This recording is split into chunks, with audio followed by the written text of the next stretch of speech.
Hello, my dear disciples. Hope you are fit and fine at your home. Today, once again, here I am Garima Sharma in front of you with a video based on the topic direct and indirect speech. My dear disciples, my dear learners, this is the topic that is very famous topic. Famous in the sense you can say common topic that we use in our daily life. Direct indirect हम लोग daily life में use करते हैं. कैसे करते हैं? There are many confusions. काफ़ी चीज़ें इसमें हैं जो आपको डीपली समझनी है. काफ़ी पॉइंट्स हैं जो क्लियर नहीं होते हैं. आपको स्टार्टिंग से पढ़ाया जाता है. We just study this topic from our 6th class and after graduation we are just using this. कर रहे होते हैं हम इसका यूज़ अपने ग्रेजुएशन के बाद भी और करते रहते हैं. Just like this is a topic of your language, you can say speaking of English. तो ये आपका एक इंग्लिश का कॉमन टॉपिक है जो आपको just like speaking English speaking जब आप सीखते हैं तो उसमें भी हेल्प करेगा. It is the part of your syllabus also. 6th class से आप पढ़ते आ रहे हैं. 6th 7th 8th 9th सब में आपको पढ़ाया जाता है. So this is the video I made for your better understanding कि जिन लोगों को, जिन स्टूडेंट्स को डाउट रहता है कि इसको कैसे कन्वर्ट करना है, कन्फ्यूज़न है, तो here I am just trying to clear your all doubts. I hope कि आपको वीडियो समझ आई होगी. आप लास्ट तक देखिए. एंड वन मोर थिंग, ये जो वीडियो आपको 3 पार्ट्स में मैंने इसको डिवाइड किया है. This is the first part that is based on only assertive sentences. Assertive जिसमें आपका अफर्मेटिव एंड नेगेटिव आएंगे, वो सिखाया जाएगा. Second video is based on interrogative. Interrogative also contains 2 parts. वो भी आपकी इसके बाद में मैं अपलोड करूँगी. And third video will be based on that means imperative and optative. Third में आपको इम्पेरेटिव और ऑप्टेटिव, क्योंकि जब हम सीख रहे हैं डायरेक्ट इनडायरेक्ट तो प्रॉपरली सीखेंगे कि ये नहीं है कि सिर्फ असर्टिव समझा के फिनिश हो गया कि अब आगे नहीं बताना. तो जब हम इसको स्टार्ट कर रहे हैं तो बिल्कुल एंड तक करेंगे. So I am just going to upload this topic 3 videos. This is my first video. I hope कि आपको ये समझ आएगी. इसको ध्यान से देखिए स्टार्टिंग से लास्ट तक. और अगर आपको ये समझ आए, आपको ये पसंद आए तो इसको लाइक और सब्सक्राइब और शेयर ज़रूर कीजिएगा अपने फ्रेंड्स के साथ. So let's start. Direct and indirect narration. There is a word narration. We can also use the word speech. आपने नरेशन की जगह स्पीच वर्ड भी देखा होगा. तो एक ही बात है, नरेशन जिसको नरेट किया जाए, इसको एक्सप्लेन किया जाए, स्पीच जो बोला जाए. ठीक है, एक ही बात है. तो इसमें मैंने कोशिश किया है चीज़ों को हिंदी में ज़्यादा फोकस करने का, क्योंकि this is not a literature portion जिसमें आपको मैं एक्सप्लेनेशन फोकस करूँ इंग्लिश में. ग्रामर को जितना अच्छे से आप समझेंगे उतना आपको इजीली आपके जो कॉन्सेप्ट्स हैं वो क्लियर हो जाएंगे. सो लेट्स स्टार्ट इट्स डेफिनेशन. सबसे पहले इसकी डेफिनेशन. डायरेक्ट स्पीच और नरेशन, जैसे कि मैंने बताया, दोनों ही वर्ड इसके जो हैं आप यूज़ कर सकते हैं. When words that are said directly is called direct speech. जब वर्ड्स जो होते हैं वो डायरेक्टली कहे जाते हैं उनको हम डायरेक्ट स्पीच बोलते हैं. ठीक है, फॉर एग्जाम्पल आप देखिए, he said I am not well today. उसने कहा कि मैं आज सही नहीं हूँ. ठीक है, उसकी जो बात है उसी के वर्ड्स में है, इसलिए direct speech. Second definition, indirect speech. अब इनडायरेक्ट स्पीच किसे कहते हैं? When spoken words are said by another person according to him is called indirect speech. जब कहे हुए वर्ड जो हैं किसी और के द्वारा कहे जाते हैं उस पर्सन के अकॉर्डिंग. जैसे कि फर्स्ट एग्जांपल में उसने कहा मैं सही नहीं हूँ, आज मैं ठीक नहीं हूँ. अब इसी को सपोज मैं कहूँ भाई उसने कहा है कि वो आज ठीक नहीं है. ठीक है, तो ये हो गया आपका indirect speech. Let's see the example. He said that he was not well that day. ठीक है, अब ये दैट कहाँ से आया? आई का ही कैसे हो गया? एम का वॉज कैसे हुआ? टुडे का दैट कैसे होगा? All the things we will discuss here. सारी चीज़ें आपको समझाई जाएंगी.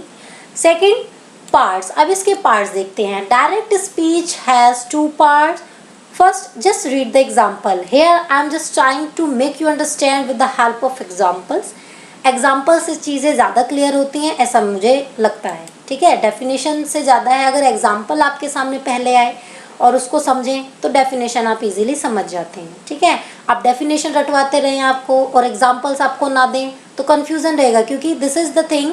आपने देखा होगा जो आपकी न्यू एजुकेशन पॉलिसी आई है, नई शिक्षा नीति, इसमें फोकस किया है आपको प्रैक्टिकल बनाने का. तब जब चीज़ें आपको समझ आएंगी, यहाँ पे रटाना नहीं है आपको, तो चीज़ों को समझिए, कोशिश कीजिए. ठीक है, इसको देखिए. शी सैड, तो फर्स्ट पार्ट ये है. फिर सेकंड पार्ट है इसका, I shall do my work on time. Just focus on one thing कि यहाँ पे दो पार्ट्स हैं इसके, एक कॉमा इन्वर्टेड कॉमा से पहले है जिसको हम बोलेंगे क्या, reporting verb. Second part comma inverted comma के अंदर है, यानी कि इन्वर्टेड कॉमा के अंदर ये जो स्पीच है ये इन्वर्टेड कॉमा के अंदर रिपोर्ट कर दी गई है, that's why it's called reported speech. इसको हमने नाम दिया है रिपोर्टेड स्पीच। तो दो पार्ट हो गए हैं इसके, दो पार्ट्स, एक है रिपोर्टिंग वर्ब, सेकेंड है रिपोर्टेड स्पीच। आई होप कि ये आपको इतना समझ आ गया होगा। आगे चलते हैं। Next, points to be kept in mind while converting from direct to indirect narration. जब हम डायरेक्ट से इनडायरेक्ट नरेशन को कन्वर्ट करते हैं तो कौन कौन सी बातें यहाँ पे ध्यान में रखी जाती हैं उसको समझते हैं। First, change the verb of reported speech if reporting verb is in past form. अब रिपोर्टेड स्पीच क्या है, रिपोर्टिंग वर्ब क्या है, ये मैंने आपको बता दिया है, फिर से देख लेते हैं।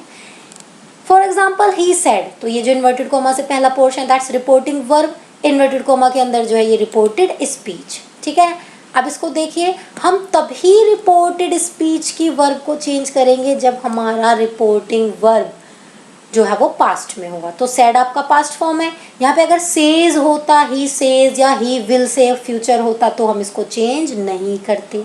ठीक है, आई होप कि क्लियर होगा। इसको देखिए, he said that he was going Delhi. अब ये हमने एम का वॉज तब किया है क्योंकि यहाँ पे सेड पास्ट में है, अगर से होता तो हम ऐसा बिल्कुल नहीं करते। ठीक है, come to the second point, use that in place of comma and inverted commas. Comma inverted comma की जगह हम दैट का यूज करते हैं। ठीक है, आई होप कि दोनों पॉइंट्स आपको क्लियर हो गए होंगे। सबसे पहले अगर रिपोर्टेड स्पीच की जो रिपोर्टिंग वर्ब अगर पास्ट में है तभी आप रिपोर्टेड स्पीच की वर्ब को चेंज करेंगे, जैसा फर्स्ट एग्जांपल में बताया। Second point, comma inverted comma की जगह दैट लगाएंगे आप। ठीक है, third, that is very important कि ये समझिए सारी चीज़ें, अगर ये पॉइंट समझ नहीं आया तो आपको इसमें 70 to 80% कुछ समझ नहीं आया। Reason is that we are going to change subject object all this thing according to 1 2 3। अब ये क्या है इसको समझते हैं। S stands for subject, O stands for object, N stands for no change. SON subject object no change. 1 2 3 first person, second person, third person. अब इसको apply कैसे करना है वो देखिए। फर्स्ट पर्सन, इसको समझ लेते हैं। फर्स्ट पर्सन, फर्स्ट को देखिए आप, first person of reported speech will be change. Reported speech, ये जो इन्वर्टेड कोमा के अंदर होता है पोर्शन दैट्स रिपोर्टेड स्पीच, ये पोर्शन अगर आपका किस में है, अगर ये पोर्शन आपका फर्स्ट पर्सन पास्ट में है तभी चेंज करेंगे। सबसे पहली जो बात है, पास्ट में है, ये सारी चीज़ें तभी चेंज हो रही हैं। ये सारी चीज़ें अप्लीकेबल कब हैं, जब रिपोर्टिंग वर्ब आपका पास्ट में है। तो अब हम इसको अप्लाई करेंगे। First person of reported speech, just like देखिए रिपोर्टेड स्पीच का फर्स्ट पर्सन। ठीक है, तो ये जो फर्स्ट पर्सन है साफ दिख रहा है, फर्स्ट पर्सन आपको मालूम होंगे, आई और वी दोनों फर्स्ट पर्सन में आते हैं। सेकंड पर्सन में आपके क्या आते हैं, यू आते हैं। और थर्ड पर्सन में ही, शी, इट, दे और किसी का भी नेम, यानी बची कुछ चीज़ें थर्ड पर्सन में आ जाती हैं। फर्स्ट पर्सन में आई वी है, सेकंड पर्सन में यू है। इतना ध्यान रखिए, फिर से समझ लीजिए। फर्स्ट पर्सन में आई और वी, सेकंड पर्सन में सिर्फ यू, और थर्ड पर्सन में जितने भी बचे हैं उनको सबको थर्ड पर्सन में डाल दीजिए। ठीक है, इससे चीज़ें ईजी रहती हैं आपको समझने में। ठीक है, तो वाइल फर्स्ट देखिए, first person of reported speech, reported speech का जो फर्स्ट पर्सन है उसको चेंज करेंगे रिपोर्टिंग वर्ब के सब्जेक्ट के साथ। तो रिपोर्टिंग वर्ब का सब्जेक्ट है यहाँ पे ही। अब आई थिंक आपको समझ आ रही होगी, फर्स्ट पर्सन जो है वो सब्जेक्ट के साथ चेंज होगा, यानी रिपोर्टेड स्पीच का फर्स्ट पर्सन रिपोर्टिंग वर्ब के किसके साथ, सब्जेक्ट के साथ चेंज हो रहा है। ठीक है, सेकंड देखिए, ये चीज़ आपको एग्जांपल से क्लियर होंगी। एज आई टोल्ड यू कि एग्जांपल से चीज़ें ज़्यादा अच्छा समझ आती हैं। सेकंड पर्सन, अगर यहाँ पे आई की जगह यू होता और यहाँ पे ही सेड टू मी भी होता तो सेकंड पर्सन किसके अकॉर्डिंग चेंज होगा, ऑब्जेक्ट के साथ। देखिए ये लिखा है, सेकंड पर्सन जो है रिपोर्टेड स्पीच का चेंज होगा ऑब्जेक्ट के साथ। किसका ऑब्जेक्ट, रिपोर्टिंग वर्ब का। And the third point, with third person there will be no change. Suppose अगर यहाँ पे ही, शी, इट, दे या किसी का नेम होता, राधा, सीता, गीता, कुछ भी होता तो वो चेंज नहीं होता। उसको हम कैसे करते, वो हम इसी के अकॉर्डिंग ही, शी, इट, दे लगा देते। कैसे करेंगे उसको नेक्स्ट स्लाइड में देखते हैं। ठीक है, आई होप कि यहाँ तक आपको क्लियर हो गया होगा। फॉर एग्जाम्पल अब इसी SON 1 2 3 पे आपको कुछ एग्जाम्पल्स क्लियर करते हैं। As I told you, first मैंने लिया है my sister said to me I help you. ठीक है, इसको देखिए, पिक्चर्स आई इंसर्टेड हेयर, क्योंकि आई होप कि आई फील कि पिक्चर से चीज़ें ज़्यादा क्लियर होती हैं, समझ में अच्छे से आती हैं। ठीक है, ऑडियो विजुअल एड हेल्प करता है यहाँ पे। माई सिस्टर टोल्ड मी, देखिए सेड टू का हम टोल्ड कर देते हैं, ये कुछ यू कैन से चीज़ें हैं, इंपॉर्टेंट हैं। आई जस्ट थॉट कि आपको मैं ड्यूरिंग एक्सप्लेनेशन इनको बता दूँ, क्योंकि हर चीज़ को स्लाइड्स में मेंशन करना it will be so much lengthy, so I thought कि मैं आपको ओरली हैंड टू हैंड ये बताती रहूँगी। My sister said to me I help you, my sister said to का टोल्ड हो जाता है। वन मोर थिंग स्टूडेंट्स, ये चीज़ें और ध्यान रखिए, अगर यहाँ पे टू नहीं होता, डायरेक्ट मी होता तो भी हम टोल्ड कर देते। मोस्टली स्टूडेंट्स आर कन्फ्यूज कि जब टू होता है तब तो वो टोल्ड लगाते हैं, टू नहीं होता तो नहीं लगाते। क्यों? ये गलत है, क्योंकि जहाँ भी ऑब्जेक्ट दिया है, अगर ऑब्जेक्ट है तो आप उसको टोल्ड में कर दीजिए कन्वर्ट, चाहे टू गिवन हो या ना हो। आई होप कि आपको ये चीज़ समझ आ गई होगी। माई sister told me that she helped me, my sister ने मुझसे कहा दैट शी हेल्प्ड मी। अब कॉमा इन्वर्टेड कॉमा की जगह तो दैट लगा दिया। अब ये शी कैसे हो गया इसको देखिए, क्योंकि SON 1 2 3 स्पेशली हम यहाँ पे बता रहे हैं। तो आई हेल्प यू, आई क्या आपका फर्स्ट पर्सन, किसके अकॉर्डिंग चेंज होगा? आई माई सिस्टर, क्योंकि ये क्या है सब्जेक्ट के according. First person change will be change according to the subject of the reporting verb. तो सब्जेक्ट है माई सिस्टर किस में आता है? थर्ड पर्सन में, इसलिए आई का यहाँ पे शी हो गया। हेल्प का हेल्प्ड हो गया। अब ये सेंटेंस यानी कि टेंस कैसे चेंज हुआ इसको भी हम आपको आगे बताएंगे अभी, है ना। चीज़ों को एक एक स्टेप वाइज करके आपको समझा रहे हैं।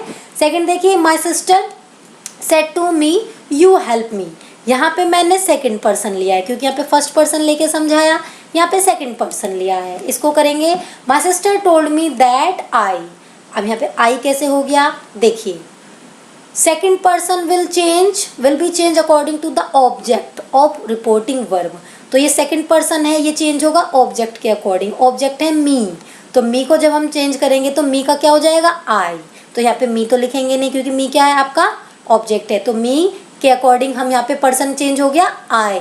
ठीक है, सेकंड पर्सन चेंज हुआ ऑब्जेक्ट के अकॉर्डिंग, ऑब्जेक्ट है मी, तो मी को हमने मी के अकॉर्डिंग क्या चेंज हुआ? मी के अकॉर्डिंग आई आ गया यहाँ पे। ठीक है, my sister told me that, क्योंकि मी तो नहीं आएगा ना, my sister told me that me help her, no, you change हुआ मी के अकॉर्डिंग, क्योंकि ऑब्जेक्ट है, और मी के जगह हमने लगाया यहाँ पे आई। ठीक है, तो देखिए my sister told me that I help you. Third, come to the third पे आइए। My sister said to me Ravi helps you. As I told you कि थर्ड पर्सन जो है वो किसी का नेम भी हो सकता है, ही शी इट भी आ सकता था, यहाँ पे शी हेल्प्स यू भी आ सकता था, तो नेम लेके मैंने एक्सप्लेन किया है। My sister told me that Ravi. As I told you third person में कोई चेंज नहीं, थर्ड पर्सन नो चेंज। फिर से देखिए, first person will change according to the subject, second person will be change according to the object, and third person there will be no change, इसलिए रवि का रवि रहने दिया। आई होप कि ये चीज़ आपको क्लियर हो गई होंगी। Come to the next slide. Sorry, next rules to change. अभी वो पास्ट प्रेजेंट इंडेफिनिट का पास्ट में कैसे हुआ देखिए। डियर लर्नर्स, यहाँ पे जो चीज़ें इम्पॉर्टेंट हैं, जो जिसके बिना आप ये समझिए अधूरा है आपका direct indirect. If you don't have the knowledge कि आपको चीज़ें कन्वर्ट किस में करनी है, तो आपका डायरेक्ट इनडायरेक्ट अधूरा है। ठीक है, अब आपने कॉमा इन्वर्टेड कॉमा की जगह दैट का यूज़ भी सीख लिया। ठीक है, SON 1 2 3 का यूज़ भी सीख लिया। But if you don't know how we convert tense from one form to another, यानी कि वन फॉर्म से अनदर फॉर्म में आप कैसे कन्वर्ट कर रहे हैं, आपको यही मालूम नहीं है, तो आपके डायरेक्ट इनडायरेक्ट सीखना बेकार है। तो इसलिए इन चीज़ों पे अब आप just focus properly on this what I am going to explain here. See, direct indirect थोड़ा पहले एक्सप्लेन करने से पहले समझिए। किसी की कही हुई बात वो कह चुका है, वो अपनी बात फिनिश कर चुका है, अब आप उसको कह रहे हैं, यानी कि उसकी बोली हुई जो बात है वो पास्ट में चली गई, आप उसको कह रहे हैं। तो अगर आप तुरंत भी किसी से कहते हैं तो पहले वाला तो जो पर्सन है वो अपनी बात कह के फिनिश कर चुका है, यानी कि उसकी जो कही हुई बात है पास्ट में चली गई। I hope you are getting my point. चीज़ें पास्ट में चली जाती हैं। डायरेक्ट स्पीच जो है जब उसको इनडायरेक्ट में कन्वर्ट किया जाता है वो पास्ट में चला जाता है कि उसने कहा वो बीमार था। Just like he said I am not feeling well, he said that he was not feeling well. उसने कहा मैं बीमार हूँ, अब उसकी बात मैं कह रही हूँ। सपोज उसने कहा कि वो बीमार था, क्योंकि वो तो कह चुका है, उसकी बात को मैं कह रही हूँ। तो जो एक मेन बात जो मैं आपको समझाना चाह रही हूँ वो ये कि प्रेजेंट इंडेफिनिट यानी कि जो चीज़ें हैं, जब जो डायरेक्ट स्पीच है वो आपका पास्ट में हम उसको कन्वर्ट कर देते हैं, क्योंकि जब उसको इनडायरेक्ट में करते हैं तो डायरेक्ट स्पीच फिनिश हो चुका होता है। तो जब डायरेक्ट टू इनडायरेक्ट में जाते हैं हमेशा जो आपके टेंस है वो पास्ट में जाएंगे, क्योंकि जो स्पीच है वो फिनिश हो चुकी होती है। ठीक है, that's why present indefinite will be change always in past indefinite. Present indefinite in past, बस ये देखिए प्रेजेंट का पास्ट करना है। Present continuous will change into past continuous. Present perfect into past perfect. Present perfect continuous into past perfect continuous. I hope यहाँ तक तो कोई प्रॉब्लम नहीं आएगी आपको। नेक्स्ट, अब पास्ट इंडेफिनिट, ये ऑलरेडी पास्ट में है तो इसकी एडवांस पास्ट फॉर्म में चले जाते हैं, क्योंकि इससे आगे भी तो पास्ट फॉर्म है। पास्ट इंडेफिनिट की नेक्स्ट पास्ट की फॉर्म क्या है? Past perfect. ठीक है, अब पास्ट कंटिन्यूअस किस में चेंज होगा? पास्ट परफेक्ट कंटिन्यूअस में। ठीक है, अब इसमें ये पास्ट परफेक्ट में नहीं होगा। अब आप कहेंगे कि पास्ट कंटिन्यूअस की तो नेक्स्ट फॉर्म पास्ट परफेक्ट आएगी, लेकिन यहाँ पे क्या है? पास्ट कंटिन्यूअस जो है, कंटिन्यूअस को हम उसके नेक्स्ट फॉर्म में चेंज कर रहे हैं। आप यहाँ पे एक चीज़ नोटिस कीजिए, प्रेजेंट इंडेफिनिट भी पास्ट इंडेफिनिट में चेंज हो रहा है यहाँ पे। ठीक है, और आपका यहाँ पे पास्ट इंडेफिनिट किस में चेंज हो रहा है? सॉरी, प्रेजेंट परफेक्ट चेंज हो रहा है पास्ट परफेक्ट में, और पास्ट इंडेफिनिट भी चेंज हो रहा है पास्ट परफेक्ट में। इन दोनों में कंफ्यूज मत होइएगा, क्योंकि प्रेजेंट परफेक्ट तो हमें करना ही है पास्ट परफेक्ट में, और पास्ट इंडेफिनिट को उसकी नेक्स्ट पास्ट फॉर्म में हम चेंज करेंगे। तो नेक्स्ट पास्ट फॉर्म वैसे तो कंटिन्यूस होती है, लेकिन कंटिन्यूटी नहीं दिखानी है यहाँ पे, क्योंकि इंडेफिनिट है तो हम पास्ट परफेक्ट में करेंगे। कंटिन्यूटी को उसकी नेक्स्ट कंटिन्यूस फॉर्म में चेंज करने के लिए हम पास्ट परफेक्ट कंटिन्यूस का यूज़ करते हैं। तो इस टेबल को डियर स्टूडेंट्स ध्यान से हम समझ लीजिए, क्योंकि अगर ये समझ नहीं आई तो आप डायरेक्ट इनडायरेक्ट प्रॉपरली नहीं बना पाएंगे। लेट्स रीड इट अगेन, फिर से समझ लीजिए। Present indefinite will be changed according to past indefinite. Present continuous will be changed according to past continuous. Present perfect will be changed according to past perfect. ठीक है, past perfect यहाँ 2 बार repeat है इसलिए focus करा रही हूँ आपको बार बार। Present perfect continuous will be changed according to past perfect continuous. यानी कि ये जो स्टार्टिंग के 4 हैं ये तो इन्हीं की पास्ट फॉर्म के अकॉर्डिंग है, बस इन्हीं में पास्ट लगा दीजिए, चेंज हो जाएंगे। बचे ये 2, इन पे फोकस कीजिए। Past indefinite will be change according to the next past form. जो नेक्स्ट क्या है आपके? Past perfect. कंटिन्यूस नहीं ले सकते। अब जो पास्ट कंटिन्यूस है वो उसकी कंटिन्यूस की नेक्स्ट पास्ट फॉर्म में पास्ट परफेक्ट कंटिन्यूस में चेंज होगा। इसको ध्यान से पढ़ लीजिएगा। ठीक है, अब यहाँ पे कौन से 2 चेंज नहीं हो रहे हैं? पास्ट परफेक्ट जो है वो आगे चेंज नहीं होगा, क्योंकि अब आप कहेंगे पास्ट परफेक्ट को हम पास्ट परफेक्ट कंटिन्यूस में क्यों नहीं कर सकते? क्योंकि पास्ट परफेक्ट जो है उसमें कंटिन्यूटी नहीं आती है, इसलिए हम कंटिन्यूस फॉर्म में नहीं चेंज कर सकते। और पास्ट परफेक्ट कंटिन्यूस तो ऑलरेडी एडवांस फॉर्म है, तो इसलिए पास्ट परफेक्ट को और पास्ट परफेक्ट कंटिन्यूस को हम फर्दर चेंज नहीं कर सकते। ठीक है, क्योंकि ये ऑलरेडी एडवांस पास्ट फॉर्म में है। ठीक है, नेक्स्ट, आई होप कि इतना समझ आ गया होगा। अब मिसलेनियस एक्सरसाइज मैंने यहाँ पे आपको सब मिक्स कर दिया है, यानी कि सारी मिसलेनियस सब में से उठा दी है मैंने यहाँ पे जो एक्सरसाइजेस फिल की हैं।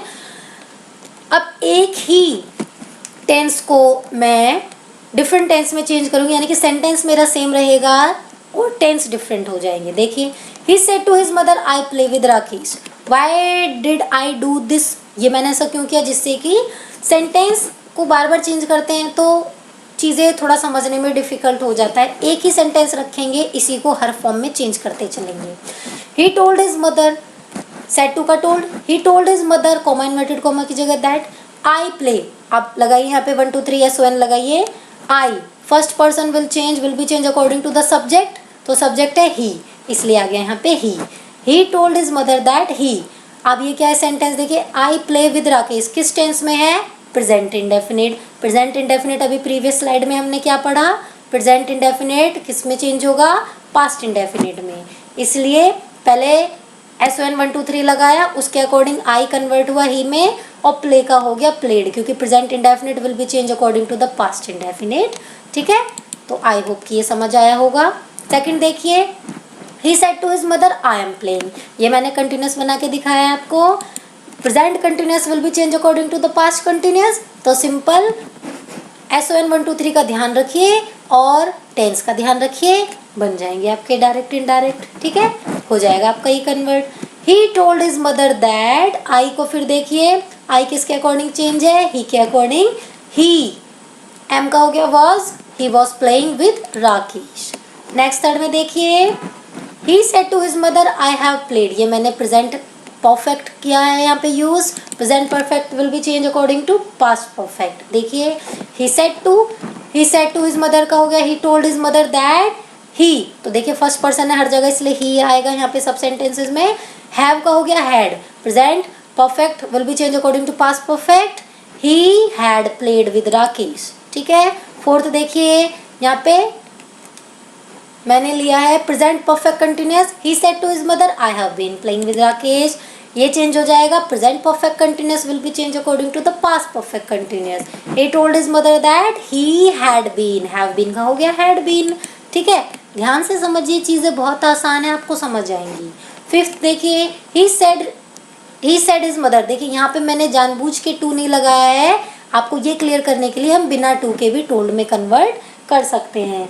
He said his mother I played with Rakesh, यहाँ पे मैंने पास्ट इंडेफिनिट यूज किया है, तो जल्दी से बताइए, past indefinite will be change according to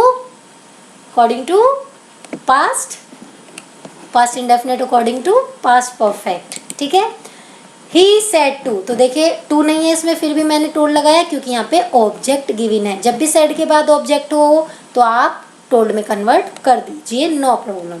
he told his mother that he played, past indefinite will be change according to past perfect. मैंने बताया था पास्ट परफेक्ट दो में आएगा, एक तो प्रेजेंट परफेक्ट भी आपका पास्ट में आएगा। देखिए, present perfect will be change according to past perfect, और पास्ट इंडेफिनिट भी आपका पास्ट परफेक्ट में ही चेंज होगा। बस इन दो को ध्यान में रखिए, कंफ्यूज मत होइएगा कि पास्ट परफेक्ट तो ऊपर भी बताया है, ये भी पास्ट परफेक्ट में है, क्योंकि इन दोनों में यही लगता है।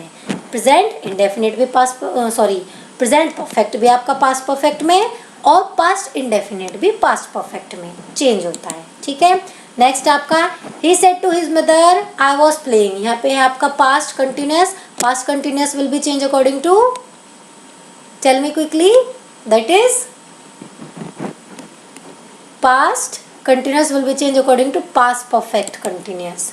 ठीक है, he told his mother that he had been, तो ये आपका पास्ट कंटिन्यूअस था, ये चेंज हुआ आपका पास्ट परफेक्ट कंटिन्यूअस में, तो ये हो गया आपका he had been playing with Rakesh. ठीक है, आई होप कि सारे पॉइंट, सारे sentences here I just try to make you understand. Easy example लिए हैं जिससे कि सिर्फ टेंस की फॉर्म चेंज की है, एग्जाम्पल को चेंज नहीं किया है, टेंसेस की फॉर्म चेंज की है, जिससे कि आपको आसानी से चीज़ें समझ आ जाएं। आई होप कि आपको समझ आ गई होगी। नेक्स्ट मूव अहेड, आगे बढ़ते हैं। ये है आपका rules to change from direct to indirect. ये हाँ अच्छा, ये जो है आपका वो आपका किस में था, ये स्लाइड्स, ये वाली जो स्लाइड है ये आपके फ्यूचर की है, यानी कि आपके वो प्रेजेंट के हो गए, पास्ट के हो गए, अब बचे फ्यूचर के। फ्यूचर में हम क्या करते हैं, as you all are aware dear learners, कि मॉडल्स यूज़ होते हैं, विल, कैन, शैल, में। ठीक है, ये सब यूज़ होते हैं। विल का आप देखिए, क्योंकि मैंने आपको बताया जो डायरेक्ट को जब इनडायरेक्ट में कन्वर्ट करते हैं तो पास्ट में कन्वर्ट होता है, क्योंकि डायरेक्ट स्पीच जो है वो बोल चुके होते हैं, इनडायरेक्ट में जब बोलते हैं तो वो फिनिश हो चुका होता है, इसलिए हम पास्ट फॉर्म यूज़ करते हैं। तो इसलिए विल का वुड, कैन का कुड, शैल का शुड, मे का माइट हो जाएगा। अब आप कहेंगे ये सारे पॉइंट्स अगर ऑलरेडी डायरेक्ट स्पीच में हो तो नो प्रॉब्लम, वुड का वुड ही रहने दीजिए, कुड का कुड, क्योंकि इनकी फर्दर पास्ट फॉर्म नहीं है, यही इनकी पास्ट फॉर्म है। ठीक है, नाउ का एक और देखिए, नाउ को हम देन कर देते हैं, जैसे अभी आपने देखा होगा सबसे फर्स्ट स्लाइड में टुडे का दैट डे कर दिया था, तो क्योंकि चीज़ें पास्ट में चली जाती हैं, डायरेक्ट से इनडायरेक्ट में जब करते हैं तो चीज़ें पास्ट में चली जाती हैं, इसलिए नाउ का देन हो जाता है, दिस का दैट, यानी कि जो पास्ट की चीज़ें हैं वो दूर की हो जाएंगी, दीज का दोज हो जाएगा, हेयर का देयर हो गया, टुडे का दैट डे हो गया, टुनाइट का दैट नाइट हो गया, टुमारो का the next day, following day, दोनों ही सही हैं, दोनों यूज कर सकते हैं। यस्टरडे का प्रीवियस डे या द नाइट बिफोर, क्योंकि जो चली गई है। ठीक है, ये सारे पॉइंट्स है, ये आपको आई थिंक क्लियर हो गए होंगे। अब यहाँ पे असर्टिव की कुछ एक्सरसाइजेस दी हैं मैंने, ये एक्सरसाइज दी है जिसमें कुछ पॉइंट्स मैंने आपके लिए यहाँ पे रखे हैं। जैसे कि for example she said I am a top class singer, इसको देखिए, she said that she was a top class singer. ठीक है, आई चेंज हुआ शी के अकॉर्डिंग, क्योंकि आई फर्स्ट पर्सन है, first person change with subject, और एम का हो गया वॉज। ये आपका सिंपल है, आप कहेंगे प्रेजेंट का चेंज हो जाता है पास्ट में, तो एम था तो सिंपल हो गया वॉज में। ठीक है, नेक्स्ट देखिए, बनाइए मेरे साथ, बोलिए we said he is writing a poem. सबसे पहले पहचानिए, जस्ट ट्राई टू रिकॉग्नाइज कि कौन सा टेंस है और इसको किस में चेंज करना है। आपको SON 1 2 3 समझ आ गया। उसके बाद आपको अगर टेंस भी क्लियर है, पता है किस में चेंज करना है, then you can convert indirect form easily. आप उस इनडायरेक्ट फॉर्म में आसानी से कर देंगे। वी सेड, अब यहाँ पे ना ऑब्जेक्ट है ना टू है, तो सेड का सेड ही रहने देंगे। ठीक है, वी सेड दैट, क्या बनेगा, ही वॉज राइटिंग। देखिए, क्योंकि ही किसके अकॉर्डिंग चेंज होगा, we said he is writing a poem, तो ही किसके अकॉर्डिंग चेंज हो रहा है यहाँ पे, वी के according. Let me read again, we said he is writing a poem, we said that he was writing a poem. ठीक है, तो he was writing a poem, he क्या है आपका थर्ड पर्सन। मैंने आपसे क्या कहा, he she it they, third person में। अब आप कहेंगे ही है, ये वी है, वी के अकॉर्डिंग चेंज क्यों नहीं हुआ, क्योंकि आपका थर्ड पर्सन है और थर्ड पर्सन में कोई चेंज नहीं होता, इसलिए यहाँ पे ही लगा है। इज का वॉज हो गया क्योंकि प्रेजेंट कंटिन्यूस था, present continuous will be change according to past continuous. ठीक है, थर्ड देखिए, they said we played hockey yesterday. They said, तो इसको कैसे चेंज करेंगे, दे सेड दैट वी आपका फर्स्ट पर्सन है, आई और वी मैंने बताया, आई और वी फर्स्ट पर्सन है, तो first person will be change according to subject, subject of reporting verb. Reporting verb का सब्जेक्ट है दे, वी को चेंज करना है आपको दे के अकॉर्डिंग। कैसे करेंगे, they said that, tell me, they said that they had played. अब हैड क्यों लगा है, क्योंकि past indefinite will be change according to past perfect. ठीक है, ये हो जाएगा they said that they had played hockey yesterday का हो गया द प्रीवियस डे।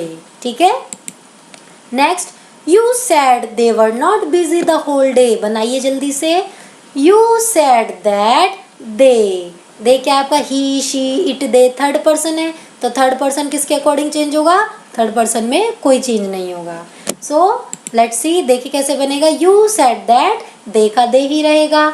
अब ये वर नॉट बिजी, तो ये है आपका कंटिन्यूस, पास्ट कंटिन्यूस, क्योंकि कंटिन्यूटी की इसमें हेल्पिंग वर्ब यूज हो रही है कंटिन्यूस फॉर्म की, इसलिए पास्ट परफेक्ट में बनेगा ये। ठीक है, कंटिन्यूटी से मतलब है यहाँ पे हेल्पिंग वर्ब किसकी लग रही है, बी फॉर्म लग रही है पास्ट फॉर्म की, इसलिए यहाँ पे आ जाएगा। तो जो पास्ट की, देखिए प्रेजेंट की बी फॉर्म क्या है, इज एम आर, तो वो हो गई पास्ट की बी फॉर्म में चेंज वॉज वर्ब में। ऐसे ही जो वर है ऑलरेडी पास्ट फॉर्म में, तो इसकी नेक्स्ट फॉर्म होगी आपकी हैड। ठीक है, तो ये जो आपका कंटिन्यूस पास्ट का जो कंटिन्यूस है वो चेंज होता है पास्ट परफेक्ट में। ठीक है, had not been busy the whole day.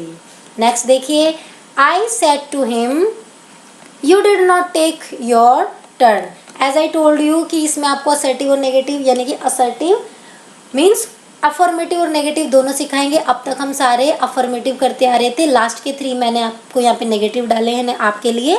आप देखिए कि जो आपका ये नेगेटिव वाले हैं इनको क्या करेंगे, सिंपल है, कुछ नहीं है, टेंस फॉर्म तो उसी के अकॉर्डिंग चेंज होगा जैसे असर्टिव होता है, बस नॉट लग जाएगा। Just like you did not take your turn, तो ये सबसे पहले रिकॉग्नाइज कीजिए, ये है आपका past indefinite, past indefinite will be change according to past perfect. I said to him का हो गया आई टोल्ड हिम, और यू आपका सेकंड पर्सन है, second person will be change according to object, तो हिम का हो जाएगा ही। I told him that he had, past indefinite will be change according to past perfect। you का हो गया him, क्योंकि किसके अकॉर्डिंग चेंज हुआ है, सेकंड पर्सन जो है ऑब्जेक्ट के अकॉर्डिंग चेंज होता है, तो I told him that he had not taken his turn। your turn का his turn क्यों किया, क्योंकि जब आपने यहाँ पे you का ही चेंज किया है तो your का भी तो his हो जाएगा। नेक्स्ट देखिए, I said to her I shall bring my notebook। यहाँ पे मॉडल का यूज करके दिखाया है, आई टोल्ड हर, अब शैल का हो जाएगा यहाँ पे, देखिए why did I take this example, देखिए अब आप कहेंगे शैल का शुड भी हो जाता है, यहाँ पे हम वुड भी लगा सकते हैं, ठीक है। I told her that, I should और आई वुड दोनों ही सही हैं। ब्रिंग माई, क्योंकि आई है, आई क्या है, फर्स्ट पर्सन किस, यहाँ पे भी आई है, सब्जेक्ट भी आई है, तो आई का आई रहेगा, इसलिए यहाँ पे आई चेंज नहीं होगा, क्योंकि आई के साथ जो आपका सब्जेक्ट है वो भी आई है, ठीक है, इसलिए आई का हमने आई रखा है। I told her that I should या फिर वुड दोनों सही है। ब्रिंग माई नोटबुक, ठीक है।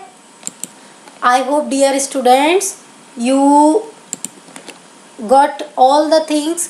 कुछ यहाँ पे पॉइंट्स लिए हैं मैंने स्पेशल केसेस जिसमें हम कभी भी चेंज नहीं करते हैं, जस्ट लाइक कुछ पॉइंट्स हैं।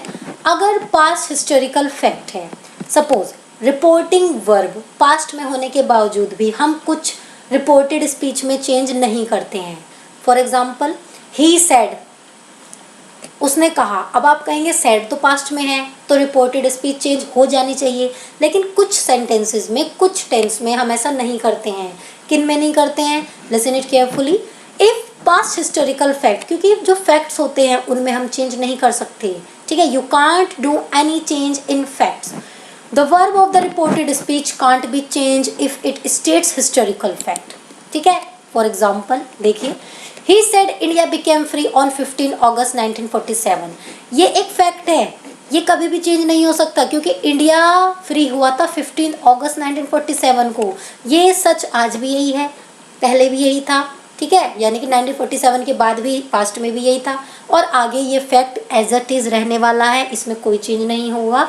इसलिए यहाँ पे रिपोर्टिंग वर्ब पास्ट में होने के बाद भी रिपोर्टेड स्पीच में कोई चेंज नहीं होगा। देखिए इसको कन्वर्ट कैसे किया है, तो हम इसमें कैसे करेंगे, सिर्फ कॉमा, इन्वर्टेड कॉमा की जगह आप दैट लगा देंगे। He said that India became free on 15 अगस्त 1947, ठीक है। नेक्स्ट एग्जाम्पल, कुछ हैबिट जो होती है, habit in the sense past की, जो कुछ हैबिट थी आपकी पास्ट की, क्योंकि वो थी, ठीक है, उन हैबिट्स में आप चेंज नहीं कर सकते। जैसे कि she said her father lived eight Lahore for 10 years, क्योंकि उसके फादर लाहौर 10 ईयर्स से रहते थे, तो उसमें आप कोई चेंज नहीं कर सकते। बेशक अब नहीं रहते, लेकिन वो रहते थे, तो वो जो ये जो फैक्ट है ये 10 साल बाद भी यही रहेगा कि अब ये 10 ईयर का हो जाएगा 20 ईयर, क्योंकि जब उसको आप 10 ईयर बाद भी इसी लाइन को बोलेंगे तो आप बोलेंगे her father lived eight Lahore for 20 years, ठीक है। तो ये आपका जो फैक्ट है लिव्ड, क्योंकि रहते थे, ये चेंज नहीं होगा, तो यहाँ पे भी सिंपल आप कॉमा, इन्वर्टेड कॉमा की जगह दैट लगा देंगे, ठीक है। जस्ट लाइक एक और एग्जांपल बताते हैं, she said comma, inverted comma I used to go Delhi when I was young, तो इसमें भी आप, आपकी हैबिट थी, आप चेंज नहीं कर सकते। सो आई होप डियर स्टूडेंट्स ये जो पॉइंट्स थे आपको क्लियर हो गए होंगे। सेकंड पॉइंट देखिए, हाइपोथेटिकल कंडीशनल सेंटेंस। हाइपोथेटिकल क्या होता है, चीज़ें जब आप इमेजिन करते हैं कि ऐसा होता तो, ठीक है, हुआ नहीं है, ऐसा होता। कंडीशनल सेंटेंस भी 2 टाइप के होते हैं, just like for example I am just telling, ये हाइपोथेटिकल कंडीशनल सेंटेंस है, मैं सिंपल कंडीशनल सेंटेंस बता रही हूँ आपको। If you don't study, if you don't work hard you will not success, या आप कह सकते हैं if you don't work hard you will fail, ठीक है। तो ये तो ऐसा हो जाएगा, अगर आप नहीं पढ़ेंगे फेल हो जाएंगे। इसमें क्या है, हाइपोथेटिकल कंडीशनल सेंटेंस में क्या है, he said to me if I were there. If I were there का मतलब क्या है, अगर आप कुछ इमेजिन करते हैं तो वहाँ पे हम आई लगाते हैं, ठीक है। 9th का एक चैप्टर भी है if I were you, chapter number 11 है आपका, बिहाई बुक में पढ़िएगा उसको, लास्ट में, अभी तो टाइम है। If I were there I would stop him, कि अगर मैं वहाँ होता मैं उसे रोक देता, अगर ऐसा होता, अब ऐसा हुआ नहीं, ठीक है, तो पॉसिबिलिटी कब होती, अगर ऐसा हो गया होता, लेकिन ऐसा नहीं हुआ, ठीक है। तो सिर्फ एक सपोज पे बेस है ये चीज़, तो यहाँ पे आप क्या कर सकते हैं, तो इसमें आप क्या करेंगे, जब हुआ ही नहीं है तो हम इसको कैसे फैक्ट मान ले, फैक्ट से मतलब है यहाँ पे ही सेड टू मी, ठीक है, ध्यान से समझिए, he said to me if I were there I would stop him, ना तो ये हुआ है ना ही हम इसको झूठ बोल सकते हैं, ना ही हम इसको सच मान सकते हैं। तो जो ये है हम इसको एज इट इज़ रहने देंगे, क्योंकि ये हुआ ही नहीं है, तो ये कोई फैक्ट भी नहीं है। तो फैक्ट होता तो भी चेंज नहीं कर सकते इसको हम, जैसे कि लास्ट में आपको बताया था अभी इससे प्रीवियस स्लाइड में कि जस्ट लाइक जो पास्ट का फैक्ट होता है उसमें चेंज नहीं होते, और ये चीज़ हुई ही नहीं है तो इसमें भी हम कोई चेंज नहीं कर सकते हैं, क्योंकि ऐसा उसने सोचा है, ऐसा नहीं हुआ। तो हाइपोथेटिकल कंडीशनल सेंटेंस में भी चेंज नहीं होता है, हिस्टोरिकल फैक्ट में भी चेंज नहीं होता है, किसी की हैबिट जो थी पास्ट की उसमें भी चेंज नहीं होता है। और थर्ड है, अगर कोई दो काम साथ साथ किए जाएं उसमें भी हम रिपोर्टेड स्पीच की वर्ब को चेंज नहीं करते। ठीक है, देखिए for example he said Mohan was singing a song while Gopal was playing piano. जब दो काम एक साथ होते हैं तो कोई चेंज नहीं होता, सिर्फ आप दैट लगा देंगे। He said that Mohan was singing a song while Gopal was playing piano. इसमें आप देखिए, आपको लग रहा होगा ये क्या है, दैट मीन्स आप यहाँ पे अच्छे से देख सकते हैं पास्ट कंटिन्यूस है। आप कहेंगे पास्ट कंटिन्यूस है तो हमने इसको पास्ट परफेक्ट कंटिन्यूस में क्यों नहीं किया, क्योंकि इसकी ये कंडीशन है, क्योंकि दो काम जब एक साथ होते हैं तब आप उसके टेंस को चेंज नहीं कर सकते। ठीक है, तो कब कब चेंज नहीं कर सकते, जब हिस्टोरिकल फैक्ट है, पास्ट की हैबिट है, यानी कि पास्ट का कोई फैक्ट है, हाइपोथेटिकल कंडीशनल सेंटेंस है, या फिर जब दो काम कोई एक साथ होते हैं तब आप चेंज नहीं कर सकते। So my dear students, I hope ये सारे पॉइंट्स आपको क्लियर हो गए होंगे, और अगर कहीं पे भी प्रॉब्लम आ रही है you can comment me, I will try my best in next video कि कुछ पॉइंट जो रह गए होंगे मैं उसमें कोशिश करूँ अच्छे से समझाने के लिए। Here I try to make you understand as I could. ठीक है, जितना मुझसे हो सकता था मैंने कोशिश की, लेकिन फिर भी आई डू माई बेस्ट, क्योंकि बेस्ट तो हम लोग कभी नहीं देते हैं, हम हमेशा इम्प्रूव करते रहते हैं। ठीक है, डेली हम लोग कुछ ना कुछ सीखते रहते हैं। So here I can't say कि आई ट्राइड माई बेस्ट, ये जो वर्ड होता है बेस्ट, तो बेस्ट तो हम हमेशा नहीं कर पाते, कहीं ना कहीं जो कमी रह जाती है हमेशा उसको इम्प्रूव करने की कोशिश करते हैं। So if there is any doubt dear learners you can comment me, and if you like and if you like this video, if you liked it, if you understood it, then you can use this box, that means you can give thumbs up to me to make me motivate, जिससे कि थोड़ा motivation मिले। You can share this link with your friends and you can subscribe my channel. Soon I'll be there with the next video. Next video में हम क्या पढ़ेंगे, next video will be based on interrogative। ठीक है, if you have any query you can ask in comment, you can comment me, and if you like it do like, share and subscribe. Till then take care, goodbye, be happy and safe. Thank you.